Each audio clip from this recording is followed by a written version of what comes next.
Inaresto ang 3 lalaki sa Makati City matapos daw mambugbog. Pero git nila, ang mga biktima nagsimula ng gulo. May unang balita si Jomer Apresto.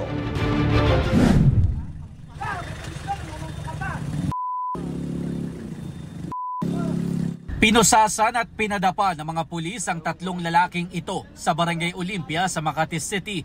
Sospek sila sa pambubugbog sa 2 lalaki sa lugar. Nung nakatanggap kami ng tawag, agad kami rumisponde para puntahan yung nagkakagulo. Then pagdating namin sa lugar, andun na nga, may pulis na, pinupusasan na. Ayon sa isang saksi, nagsimula ang gulo sa tapat mismo ng isang bakery hanggang umabot sila sa tapat ng isang convenience store. 2 lalaki po kasi pinagtulungan po ng 4 na lalaki. Pinag-aabol po, pinagsusuntok. Tapos hindi pa masiyahan yung isa. Dumating na po yung mga pulis. Yung isa po bumawi pa rin po ng suntok. Nagtamo ng mga sugat sa mukha at iba't ibang bahagi ng katawan ng mga biktima. Ito yung napanatan eh. Wala, naglaro lang kami. Dinala sa barangay ang 3 sa 4 na sospek habang nakatakas naman ang isa. Iginit ng mga sospek na ang mga biktima ang nagsimula ng gulo. Nakursunadahan daw sila dahil dayo sila roon. Birthday raw ng isa sa mga sospek at bibili sana sila ng alak noong maganap ang gulo.